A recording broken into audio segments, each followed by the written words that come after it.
there, I'm so glad you're here. I was just thinking about you. 1 second, finish washing my hands. I'm Dr. Sarah Finch. I'm so glad you're here today. I wanted to talk to you today about my day job, which is biology professor, but more importantly, I wanted to talk to you about my 24-hour gig, which is mom. And mom is something that I love to be, and you as parents know that having children is wonderful and amazing, but they can be very germy and bring home a lot of viruses and bacteria. They love to bring it home and infect the parents. And you as parents know that you'll never be sicker than when your kids are very small. Kids are germy for multiple reasons. They are going out and playing in the dirt, which is amazing, having fun, but then they stick their hands in their mouth. They're dragging their teddy bear around in the ground and then snuggling with it. They have very immature immune systems, which we can work on developing with vaccines, which is a topic for another day. But then another thing that they have is very poor hygiene skills. We have to teach them these good hygiene skills, particularly how to wash their hands effectively. So we need to think about what are some times that we want to wash our hands, and when do we want to teach our children that they need to wash their hands.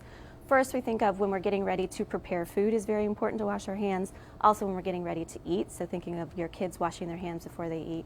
When they come in from outside, from playing, they need to wash their hands. Think about when we come in from work, when we come in from school, running errands. The first thing you want to do is wash your hands. We want to get rid of those germs, those bacteria and viruses that could be lurking on our hands. Now, the problem with adults and kids is that we often don't wash our hands correctly. So I'm going to tell you 5 simple steps that the CDC recommends for hand washing. And I'm going to give you a little variation, a Dr. Finch variation on the CDC when we're talking about being at home versus being out in the public.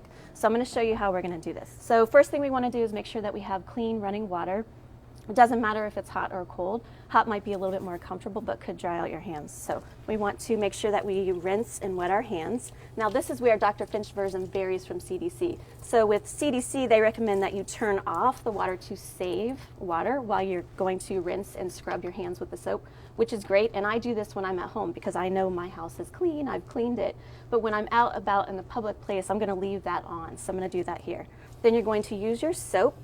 Now, it does not need to be antibacterial soap, it just needs to be soap. And actually, even if there is no soap in the restroom, you still want to pretend that you have soap and use the friction to try and rub this stuff off. So what you need to do is you're going to do this for 20 seconds. So to do this for 20 seconds, you can sing happy birthday to yourself twice. You can do the ABCs twice in your head, however you want to do that.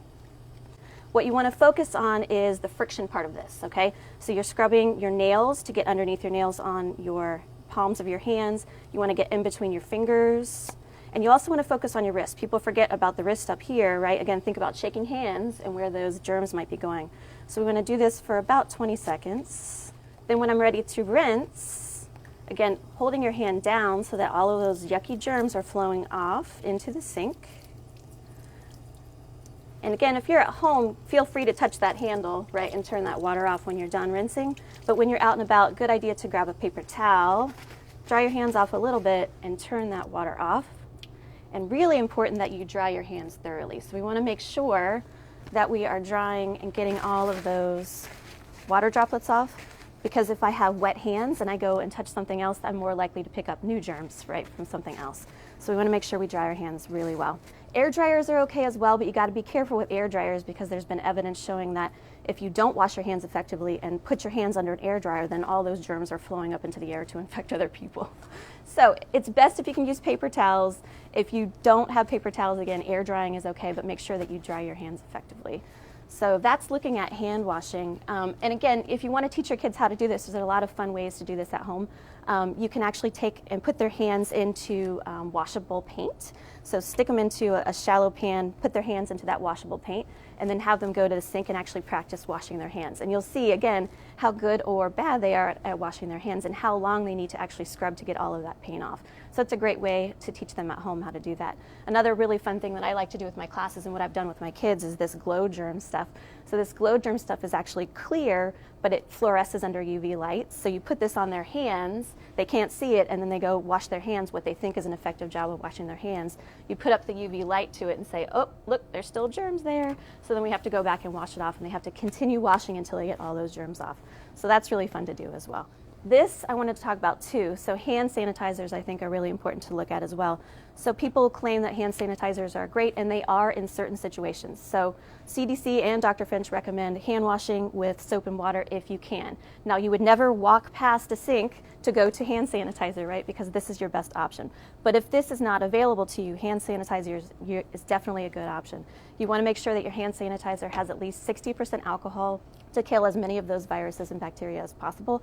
But be aware that not all bacteria and viruses are killed by these hand sanitizers. So that's something to keep in mind. Another thing to keep in mind too is that they don't do a very good job of getting like dirt or debris or pesticides or chemicals off of your hands either. You're really just thinking of killing the germs when you're talking about hand sanitizers. So it's good in a pinch, but you do need to be careful as a parent as well, because sometimes these are colored, scented, and kids might want to eat or drink this, which is very problematic. So alcohol poisoning can happen and has happened with very small amounts of hand sanitizer. So you have to be careful with small kids with this. So it's a good option if you don't have soap and water, but again, definitely choose this if you have the option. Think about this. Again, as a parent, it's really important that we learn how to properly wash our hands. And again, most of us don't do it, right? You don't wash your hands for 20 seconds. But if we want to have happy and healthy kids, which is what we all want, right? My husband David and I, our kids, we really hope that that's what we have. We want to make sure that we teach them how to effectively wash their hands so that we are all healthy in the environment in our house too.